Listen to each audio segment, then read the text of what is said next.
माँ और बहनों और मोहतरमा जलीसा यासीन सुल्ताना साहिबा जो all India Muslim personal law board के शुबे ख़वातीन के कन्वीनर हैं, मेरे अजीज़ दोस्तों और बुज़ुर्गों, मैं आपसे एक बात अर्ज़ करना चाहता हूँ कि हम पहले 2 नारे लगाएंगे।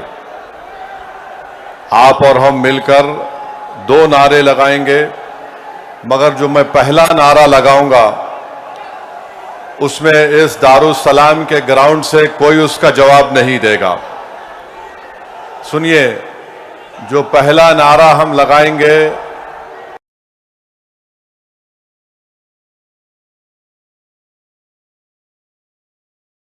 आप भाई साहब आप नारे लगाएंगे या सुन रहे हैं बात को? बैठिए, बैठो, बस करो, ठहरिए।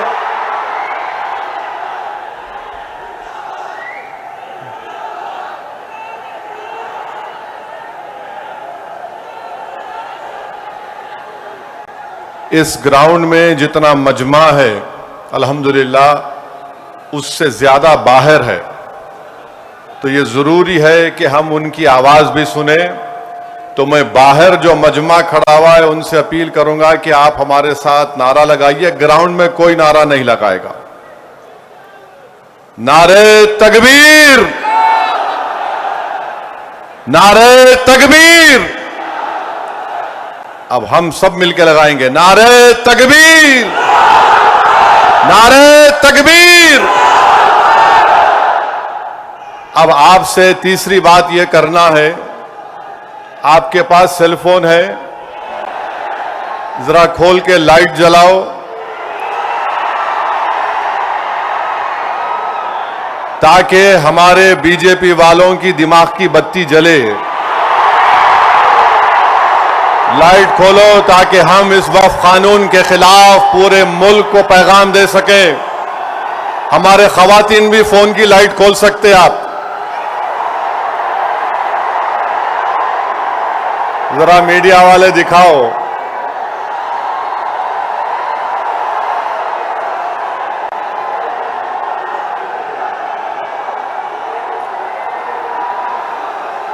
अब जरा जेब में रख लो फोन को। आपसे अहम बात यह कह रहा हूं कि अब जब जलसा खत्म हो के यहां से आप निकलेंगे, आप लोग पुरअमन तरीके से अपने अपने मुकामात को जाएंगे। आप झंडे लहराते हुए नहीं जाएंगे, सब्र और तहम्मुल का मुजाहरा करते हुए सरजमीन हैदराबाद के अमन को और मजबूत करते हुए आप यहां से जाएंगे ना आराम से इंशाअल्लाह। और घर को जाके बैठना नहीं, ईशा की नमाज गोल नहीं करना। ईशा पढ़ना है मेरे को भी और आपको भी, तो ईशा भी पढ़ेंगे ना आप। अब मसला यह है कि किसी शायर ने अच्छा कहा था, जब ज़मीर और ज़र्फ का सौदा हो दोस्तों, जब ज़मीर और ज़र्फ का सौदा हो दोस्तों, कायम रहो हुसैन के इनकार की तरह। मैं आपको यह बताना जरूरी समझता हूं कि इस कानून के खिलाफ all India Muslim personal law board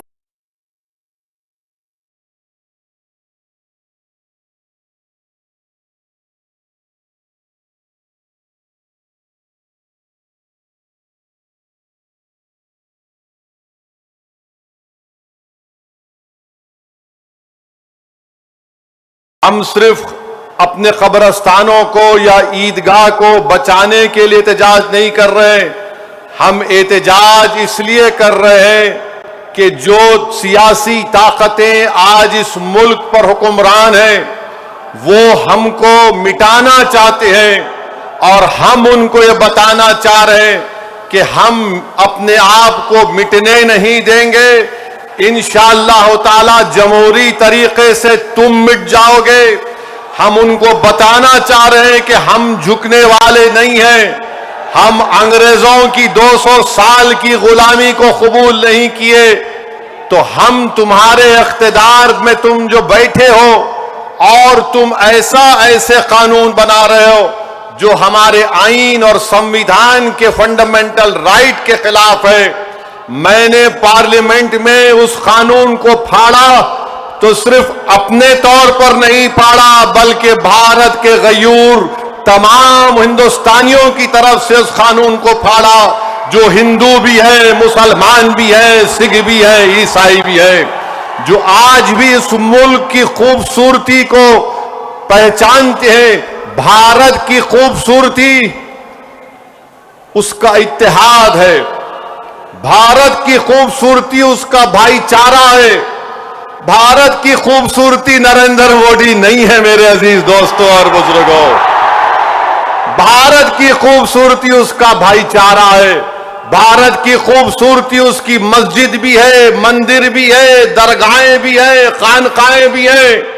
और जो लोग इस भाईचारगी को खत्म करना चाहते हैं वो भारत को कमजोर कर रहे हैं। तो हमारा एहतजाज इसलिए भी है कि वो लोग जो हमको सफ़े हस्ती से मिटाना चाहते हैं, हम उनको पैगाम देना चाहते हैं कि हम मिटने वाले नहीं हैं। मैं बार बार कह चुका हूं, जब तक हम दुनिया में जिंदा है कयामत नहीं आएगी।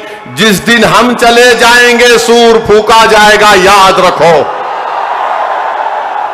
और अगर बीजेपी ये समझ रही है कि उन्होंने 2014 में इख्तिदार पर आए तो पहले ट्रिपल तलाक का ऐसा कानून बनाया जो मुस्लिम खवातीन के खिलाफ बनाया, फिर उसके बाद उन्होंने CAA का कानून मजहब की बुनियाद पर बनाया, फिर उसके बाद उन्होंने UAPA के कानून को गंदे तरीके से उसको और ताकतवर बना दिया, फिर उसके बाद उन्होंने मजहब तब्दीली का कानून अपनी अपनी बीजेपी जहां पर इख्तिदार में रियासत में बनाया, फिर अब वो यूनिफॉर्म सिविल कोड बनाने की बात कर रहे हैं। 11 साल से नरेंद्र मोदी सिर्फ मुसलमानों की मजहबी शनाख्त पर हमला कर रहे हैं। 11 साल से नरेंद्र मोदी सिर्फ मुसलमानों की मस्जिदों को छीनने की कोशिश कर रहे हैं। 11 साल से नरेंद्र मोदी मुस्लिम खवातीन को ताकतवर बनाने के बजाय उनके सरों से हिजाब को छीन रहे हैं। 11 साल से नरेंद्र मोदी बुलडोजरों के जरिए सबसे ज्यादा दलित और मुसलमानों के घरों को तोड़ दिया। अब यूनिफॉर्म सिविल कोड के नाम पर हमारी शरीयत को हमसे छीनना चाहते हैं। वो शरीयत जो शरीयत एप्लीकेशन एक्ट 1937 है, जब संविधान बन रहा था तो बाबा साहेब अंबेडकर ने कहा था कि शरीयत एप्लीकेशन एक्ट बरकरार रहेगा, मगर आज नरेंद्र मोदी ये समझते हैं कि मैं बाबा साहेब अंबेडकर से बड़ा दूरंदेश हूं। मिस्टर मोदी, आप अंबेडकर के पैर की धूल भी नहीं है, इस बात को याद रख लो आप मेरे अजीज दोस्तों और बुजुर्गों। और दूसरी बात यह, मैं आपसे कह रहा हूं कि अपने सफों में इत्तेहाद को मजबूत रखिए। ये लड़ाई जो आप और हम मिलकर अपने दीगर सेकुलर हिंदू भाइयों के साथ, सिख भाइयों के साथ लड़ रहे हैं, याद रखो बीजेपी संघ परिवार हमारे सफों से बाज मीर जाफर, मीर सादिक को खड़ा करेगी। इनसे एहतियात करो। मगर आज मालूम हुआ कि जाफर पाशा में कश्फो करामात भी है। मुझे अभी किसी ने व्हाट्सएप पर भी जाया कि जो इस वफ़ की कानून की ताईद में आ रहे हैं, जो बड़ी बड़ी बातें करते हैं, ख्वाजा अजमेरी के आस्थाने से उनका ताल्लुक है, जाफर पाशा की तकरीर को लाइव बैठकर देख रहे थे, तो मालूम हुआ उनको भी बड़ा डर हो गया है कि अब हैदराबाद से एहतजाज बुलंद होगा। अरे जो तुम ख्वाजा अजमेरी के आस्थाने के जिम्मेदार हो ना, मैं पार्लियामेंट में इंशाअल्लाह ताला ख्वाजा एक्ट के तरमीम का एक बिल लाऊंगा और प्राइवेट मेंबर्स बिल लाकर कहूंगा कि तुम नहीं बनोगे, उसमें पसमानदा को किसी को बनाना पड़ेगा। तुम तायीद करोगे? मैं तो ला रहा हूं प्राइवेट मेंबर्स बिल, आइंदा सेशन में तुम देखना। अरे तुम लोग कितना गिर सकते हो, तुम कितना गिर सकते हो? कम से कम उस आस्ताने की निस्बत का तो लिहाज रख लो। तुम उस आस्ताने की निस्बत का तो लिहाज रख लो, और इस बात को भी याद रख लो कि जब तुम और हम इस दुनिया से जाएंगे तो आरएसएस वाले अगर तुमको कंधे पर लेकर गए कब्रिस्तान में, तो फिर अंदर जाने के बाद जब फरिश्ते पूछेंगे कौन है तेरा रब, तो तुम क्या मोदी बोलोगे या अल्लाह बोलोगे? देख लो इस बात को। हम तो अल्लाह ही बोलने वाले हैं और बोलते रहेंगे। अल्लाह ही हमारी मदद करेगा और अल्लाह ही इनको शिकस्त देगा इंशाअल्लाह ताला। हम तौहीद परस्त हैं और हमको फख्र है इस बात का कि रब्बे कायनात जिस चीज का मालिक अल्लाह है, मोदी कह रहे हैं कि उसका मालिक अल्लाह नहीं रहेगा। अब मोदी आप खुद देखोगे अल्लाह कैसा बता देगा अपना जल्ले जलालहू, आप देखेंगे। आप इसको, इस कानून को तुमको वापिस लेना पड़ेगा। जिस तरह हमारे किसान भाइयों ने हमको रास्ता दिखाया, हम उसी रास्ते पर एहतजाज करेंगे। जब तक कानून वापिस नहीं होगा, भारत में पुरअमन एहतजाज होगा। आप तैयार हैं कि लंबी जमहूरी लड़ाई लड़ने के लिए, या फिर कोका कोला की तरह उड़ के फिर ठंडे तो नहीं बैठ जाएंगे? क्या आप तैयार हैं जमहूरी एहतजाजी लड़ाई लड़ने के लिए? अगर आप तैयार हैं तो आप अपने आप से वादा कर लीजिए कि जब तक ये काला कानून वापिस नहीं होगा, हम एहतजाज करेंगे, हम पीछे नहीं हटेंगे, पुरअमन एहतजाज हमारा होगा। याद रखो मेरे अजीज दोस्तों और बुजुर्गों, हम अल्लाह जिस जमीन का, जिस जायदाद का मालिक है, उसकी हिफाजत के लिए आगे बढ़ रहे हैं। हम अल्लाह के घर की हिफाजत के लिए आगे बढ़ रहे हैं।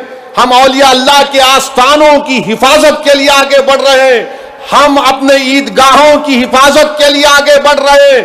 और याद रखो इंशाअल्लाह ताला अल्लाह हमारी इस कोशिशों को कबूल करेगा, अल्लाह हमारे इस ईसार को कबूल करेगा। हम जो कुछ भी कर रहे हैं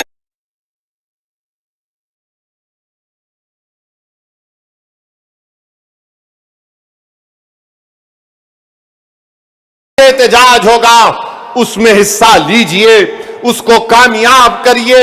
ये कोई सियासी पार्टी का एहतजाज नहीं है, ये इलेक्शन के वोटों को बटोरने का एहतजाज नहीं है। जिस चीज का मालिक है उसकी हिफाजत करने के लिए एहतजाज हो रहा है पूरे मुल्क में इंशाअल्लाह ताला।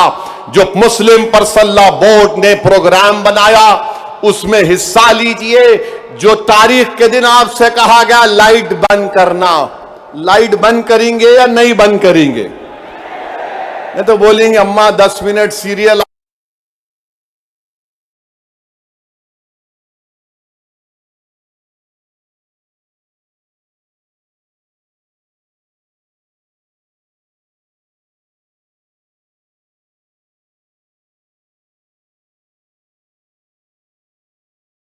खड़े होना है अपने हिंदू भाइयों के साथ, अपने सिख भाइयों के साथ। वो भी आज बड़े तकलीफ में है कि ऐसा कैसा कानून बीजेपी की हुकूमत ने बना।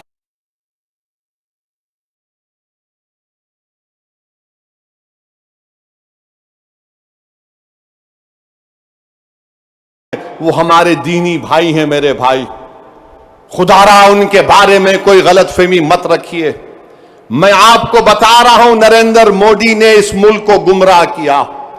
मैं और अब्दुल्ला साहब हम लोग पार्लियामेंट की कमेटी के मेंबर थे। Mister Abdullah, I am saying to the people of Hyderabad and to the people of India that during the deliberations of the joint working committee, the Bora community had come, Dawoodi Bora community had come to the committee along with King's Counsel, Mr. Salve, Harish Salve. And they had given a representation, you remember. They wanted exclusion from the Waqf Act. They had clearly said, we have nothing to do with this bill. The Dawoodi Bohra had clearly stated that in 1962, the Supreme Court has given them a definite definition of religious denomination. The Dawoodi Bohra have said, if you remember, that they believe in the concept of Dail Mutlaq. And this Waqf bill goes contrary to that. It is part of their faith. मैंने ये कहा कि अपने दाऊदी बोरा भाइयों की ईमानदारी पर हरगिज शक मत करो। नरेंद्र मोदी हमारे इत्तेहाद को कमजोर करना चाहते हैं। दाऊदी बोरा के लोग पार्लियामेंट की कमेटी के पास आए थे। लंदन से मायानाज वकील किंग काउंसिल जनाब हरीश साल्वे साहब को लाकर पार्लियामेंट की कमेटी के सामने कहा कि हम 2024 का कानून नहीं चाहिए, हमको वक्फ से अलहदा करो, क्योंकि दाऊदी बोरा जो शियाओं की ब्रांच है, उन्होंने कहा कि हमारे पास दाइल और मुतलक है। उनके जो रूहानी पेशा है मुफद्दल साहब, अल्लाह उनको सलामत रखे, वो उनकी मौजूदगी में कोई मुतवल्ली नहीं हो सकता। लिख कर दिया उन्होंने कि हमको इस वक्फ एक्ट से लेना देना नियम को निकाल दो। तो ये इनको बुलाया गया, मोदी ने बुलाया इनको, और नरेंद्र मोदी ने कितना गुमराहकुन बात की। बैठ के कहा कि मैंने 3 साल पहले ये बिल बना दिया, आप लोगों को नहीं मालूम होगा, मैंने भिजा दिया आपको, और कहा कि कॉमा फुल स्टॉप लिख दो। मोदी ये पैगाम दे रहे हैं भारत के सेकुलर हिंदू भाई बहनों को, सिखों को और मुसलमानों को, मैं तो नहीं लाया है बिल, ये तो ये लोग बोल के लाया मैं। आप समझ रहे हैं हमारी बात को। और हम जब कमेटी में थे, हम मिनिस्ट्री ऑफ माइनॉरिटी अफेयर से पूछे कि कानून तुम क्यों लाए, क्या तुमने मुसलमानों से बातचीत की, क्या तुमने इस बिल के बारे में बात की? एक वर्ड नहीं बोल सके वो लोग। The committee when called the Ministry of Minority Affairs, they didn't have anything to say. Why did they bring this bill? You are witness to it. अब मोदी इन दाऊदी बोराओं को बदनाम करने के लिए, पूरे देश में एक पैगाम देने के लिए कि देखो मैं तो 3 साल पहले उनको बिल दिया था। मेरे भाई, ये साजिश है हमारे इत्तेहाद को कमजोर करने के लिए। मोदी जी, आप शतरंज की चाल खेल रहे हैं, हम भी जानते हैं शतरंज कैसा खेलना सियासत में। डॉक्यूमेंट्स है, आज मैं एक्स पर सोशल मीडिया पर डॉक्यूमेंट्स डाल दिया हूं। दाऊदी बोरा लोगों ने कमेटी को दिया, वो 1924 से कह रहे हैं कि हमको वक्फ कानून में मत रखो, क्योंकि हमारा जो जूरिस्प्रूडेंस है, हमारा जो फिक्र है, वो दाइल मुतलक के ऊपर है। तो आपसे अपील कर रहा हूं कि अपने दिमाग में 1% भी दाऊदी बोरा हमारे दीनी भाइयों के खिलाफ कोई शक मत करिए। वो तो नहीं चाह रहे थे, इनको तो पप्पा जी बुला के बोल दिए आपको वजह से करा मैं। अब चौथी बात यह है, बीजेपी वाले बोल रहे इसमें सब कुछ है, मुसलमानों का फायदा है, औरतों का फायदा है। आज से थोड़े दिन पहले हैदराबाद में फतेह दरवाजे पे एक चालाक आदमी था, लगता है उन्हें भी मोदी जी की शागिर्दी में निकला सो था। उन्हें क्या बोला, आप मेरे पास आओ, जिसके सर टकले हैं मैं दवा देता हूं, बाल उग जाते। लाइन लग गई वहां पे, लगा दवा लगा, बाल उगते। अब पब्लिक बेचारी, तो मोदी जी भी यही बोल रहे, दवा ले लो सब चीज ठीक हो जाती। इनकी दवा नहीं है, ये दवा मौत है। ये दवा नहीं दे रहे, मौत का पैगाम दे रहे। ये वक्फ को छीनने के लिए ला रहे हैं। आप सोचिए, दाऊदी बोरा लोगों ने सेक्शन 2 लिख कर दिया, तो मोदी ने क्या किया, दाऊदी बोरा का नाम लेके सेक्शन 2 बना के उस भारत के दौलतमंद आदमी जिसने हमारे खोजा भाई, ये भी शियाओं का एक ब्रांच है, खोजा ट्रस्ट से खरीद कर 21 करोड़ में अपना आलीशान महल बना लिया। सेक्शन 2 का फायदा उस शख्स को होगा हम हैदराबाद में क्या बोलते, किसकी दुकान पे किसकी फातिया, क्या बोलते, नाना मामू की दुकान पे नाना की फातिया। तो दाऊदी बोरा को सामने रख के मुकेश भाई की फातिया पढ़ दी है इन्होंने काम कर दिया। सेक्शन 2 से उनको फायदा होगा। तो आपको और हमको मुत्तहिद रहना है, शिया सुन्नी इत्तेहाद को मजबूत रखना है। आप शिया सुन्नी इत्तेहाद को मजबूत रखेंगे ना मेरे भाई? ये all India Muslim personal law board के प्लेटफॉर्म पर शिया भी है, सुन्नी भी है। ये पैगाम मुस्लिम पर्सनल लॉ बोर्ड देता है कि हम अपने इत्तेहाद को मजबूत रखें। दाऊदी बोरा को मोदी धोखा दे दिए, उनके नाम को इस्तेमाल करके मुकेश भाई को बोले लो गुलाब जामुन खाओ एंड बी हैप्पी। उनके अच्छे दिन आ गए। तो मेरे अजीज दोस्तों और बुजुर्गों, छठी बात आपसे अर्ज करना चाह रहा था वो ये है कि सदर साहब ने बहुत सी बातें आपके सामने रख दी कि सुप्रीम कोर्ट ने रिलीफ दिया है, मगर आज भी हम वक्फ की जायदाद को खो रहे हैं। लिमिटेशन एक्ट अप्लाई हो गया, जो 12 साल से काबिज है वो मालिक बन रहा है। 6 महीने के अंदर पोर्टल पर चढ़ाना है, नहीं चढ़ाए तो वक्फ से चले जाएगा। वक्फ इवैक्यू प्रॉपर्टीज निकल गई हमारे हाथ से। 100 एकड़ जमीन है पंजाब हरियाणा में जो आज गवर्नमेंट उस पर काबिज हो चुकी है। रिपोर्ट आई कि उत्तर प्रदेश में 500 से ज्यादा वक्फ प्रॉपर्टीज को उत्तर प्रदेश की सरकार ने गवर्नमेंट की प्रॉपर्टी डिक्लेयर कर दिया। तो मेरे अजीज दोस्तों और बुजुर्गों, और इसमें एक है वक्फ औलाद अब नहीं कर सकेंगे आप। वक्फ औलाद के बारे में कह रहे हैं कि बच्ची का शेर मार के कोई वक्फ औलाद नहीं कर सकता। अरे मैं अल्लाह को दे रहा हूं, अपने बेटे बेटी को मालिक नहीं बना रहा हूं। क्या यह बात सच नहीं है प्रधानमंत्री जी कि हिंदू सेल्फ एक्वायर्ड प्रॉपर्टी में एक हमारा हिंदू भाई अपने विल के जरिए अपनी एक औलाद को या मोहल्ले में किसी को पूरी प्रॉपर्टी दे सकता है, मगर मुसलमान 1/3 से ज्यादा अपनी किसी औलाद को प्रॉपर्टी नहीं दे सकता। अभी यह कानून जो है, अभी अगर कोई कलेक्टर मुतवल्ली को बोलेगा कि तुम दरगाह में उर्स नहीं करना,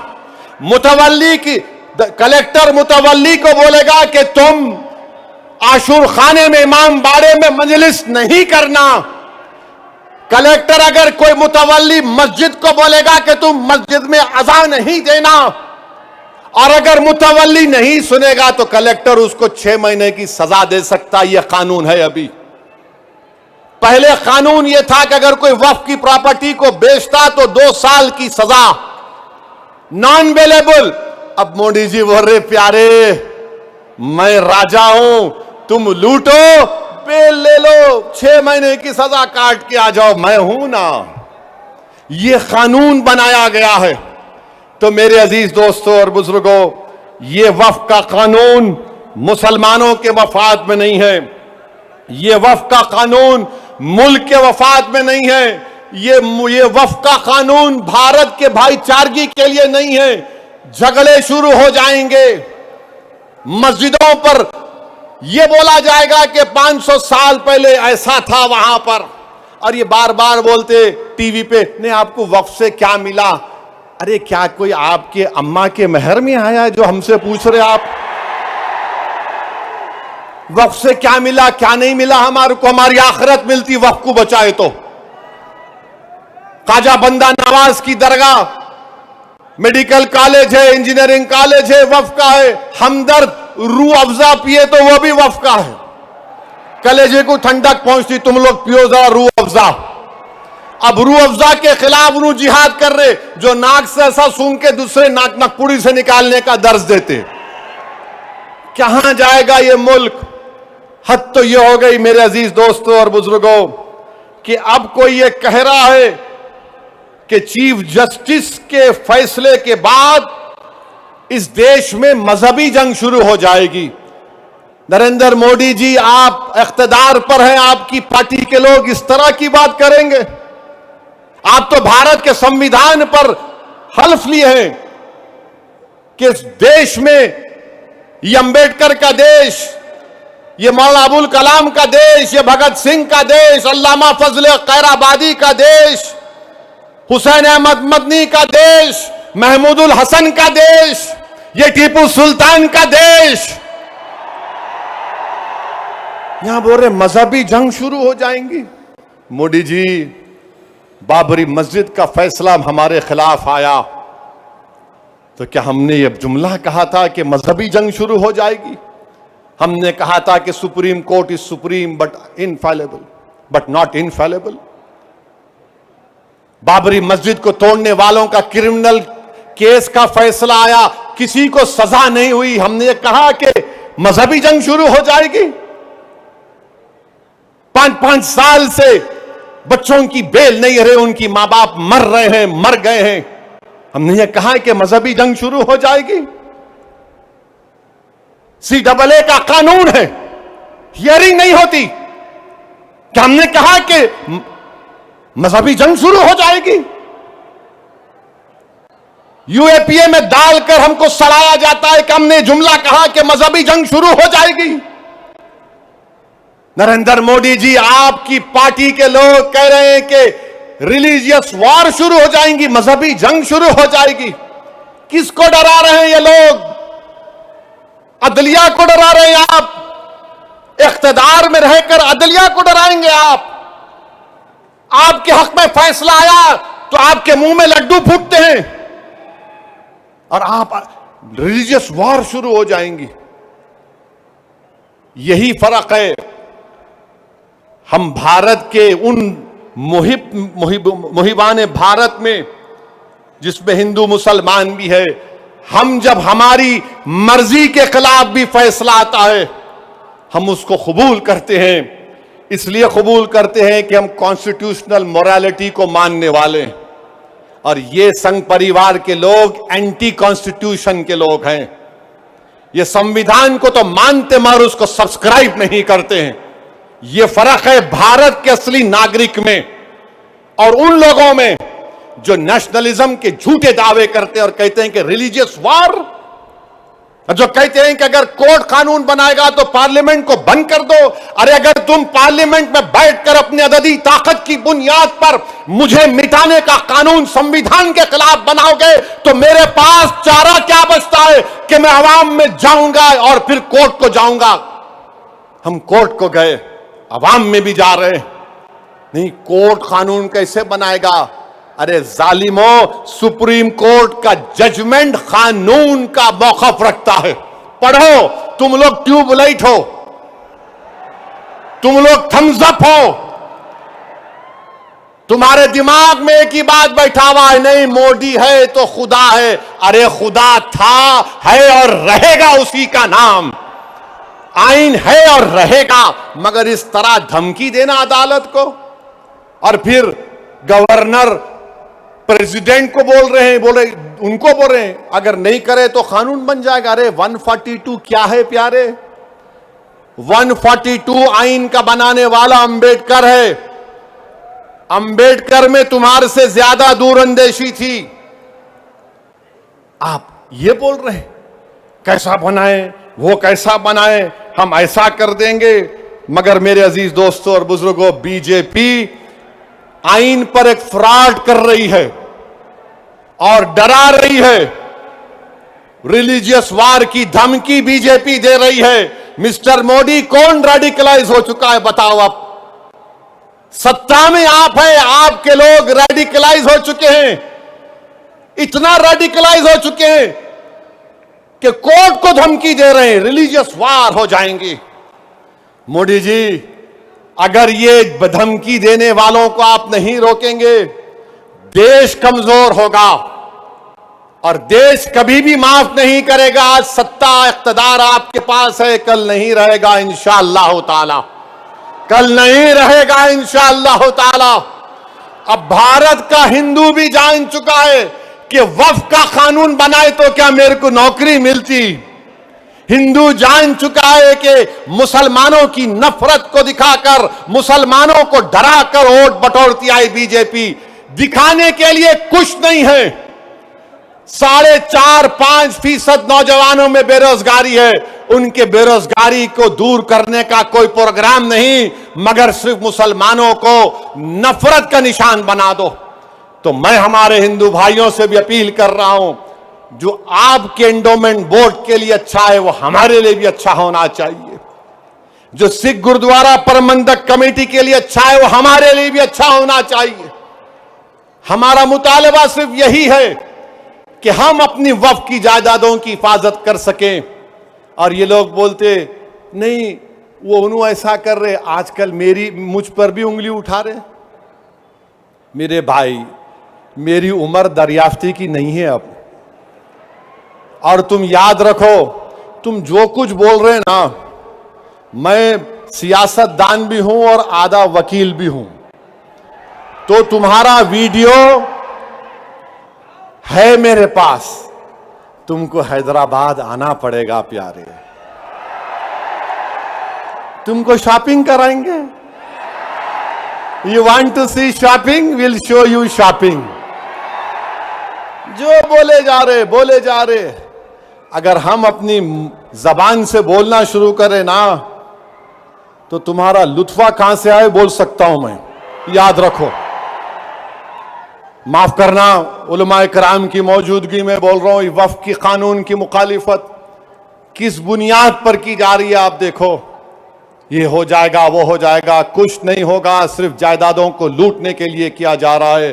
तो इंशाअल्लाह ताला जो पर्सनल लॉ बोर्ड का एहतजाज पूरे तेलंगाना में होगा, मुल्क में होगा, अब तालकटोरा स्टेडियम में भी 22 को होगा। मैं हमारे तमाम से अपील कर रहा हूं, इसको कामयाब करिए। आपसे भी अपील कर रहा हूं कि हमको एक लंबी लड़ाई लड़ना है जमहूरियत में। कानूनी लड़ाई लड़ रहे हमारे वकील, अल्लाह हमारे वकला को सलामत रखे, अल्लाह उनको और हिम्मत दे, और अल्लाह हमको हिम्मत दे, अल्लाह हमारे ईमान को सलामत रखे। याद रखो मुसलमानों, बगैर ईमान के हम एक जिंदा लाश की तरह हैं। बगैर मस्जिदों के हम कुछ नहीं हैं। बगैर जायदादों के जिसका मालिक अल्लाह अगर कोई और कब्जा कर लेगा तो हम क्या जवाब देंगे रब्बे कायनात के सामने। थोड़ी तकलीफ उठाना पड़ेगा। आज मगरिब की नमाज पढ़ते वक्त इस चादर के नीचे कंकर हमारे घुटनों को चुबा रहे थे, और हम उम्मीद कर रहे थे कि इमाम साहब जल्दी नमाज खत्म कर लेंगे। आधे मिनट के लिए सोचो कि 50,000 फलस्तीनी शहीद हो गए मेरे भाई, 11 लाख बेघर हो गए,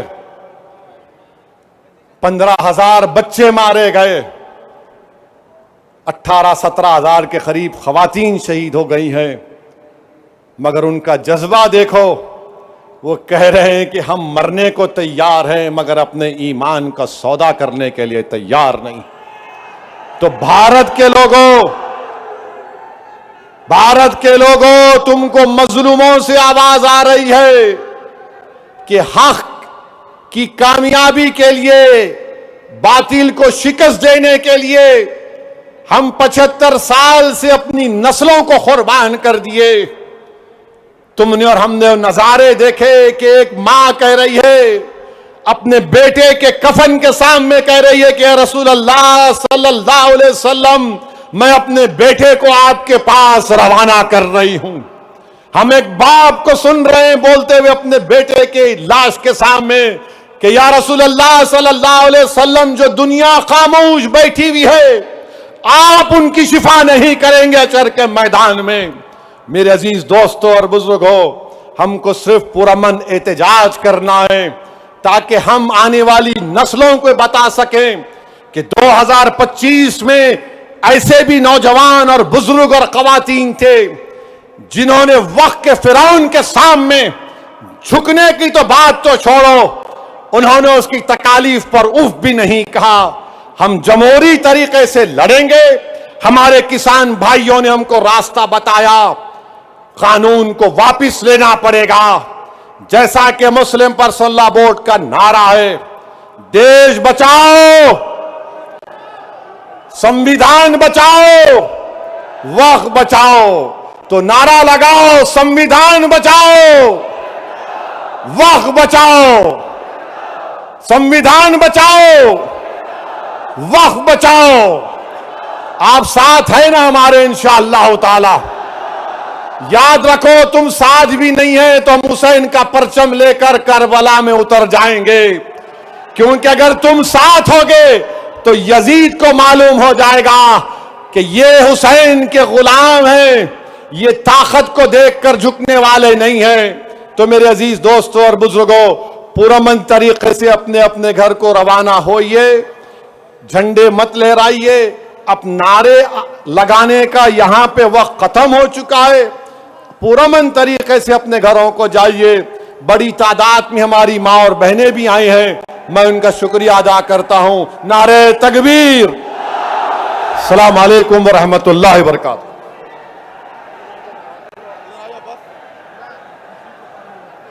मोहतरम हज़रात, अभी दुआ होगी, आप तमाम इस बाबरकत मजलिस का इख्तिताम दुआ पर करें। मैं हज़रत मौलाना सादिक मोहिउद्दीन साहब से दरख्वास्त करता हूं कि दुआ पर इस मजलिस का इख्तिताम करें।